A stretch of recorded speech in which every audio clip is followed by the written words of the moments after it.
On the internet, no one can hear you scream. This is just as well, as most of the time people online say they're screaming, they are totally not. Screaming, crying, sobbing, and dying are popular reactions to online jokes that rarely, if ever, reflect real life actions. Since the early 2010s, people have been typing "I am screaming," caps and all, when they're anything but.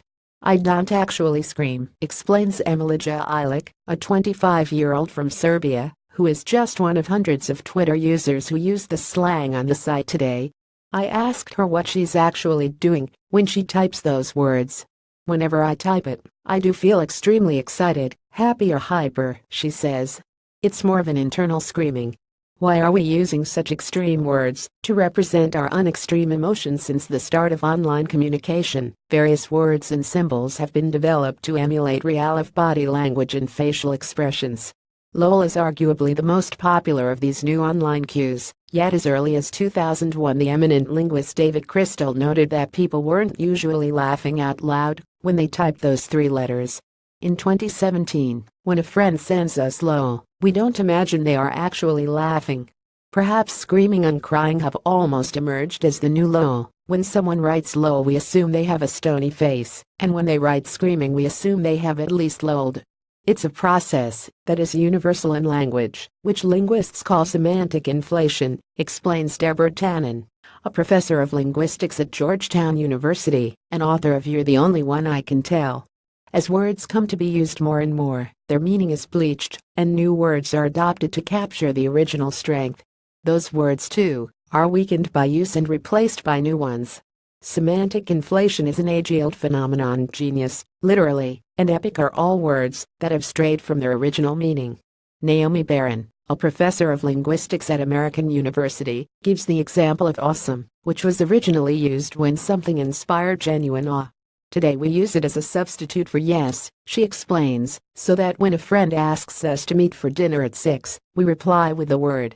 The online acronym LOL has undergone a similar sort of repurposing. She says, it has come to mean everything from aha, essentially, just a filler for acknowledging that the other person has written something, to sarcasm. It is possible that in 10 years "I'm screaming" could be as flippant as today's LOL. This could lead us to create or repurpose more extremist-sounding words.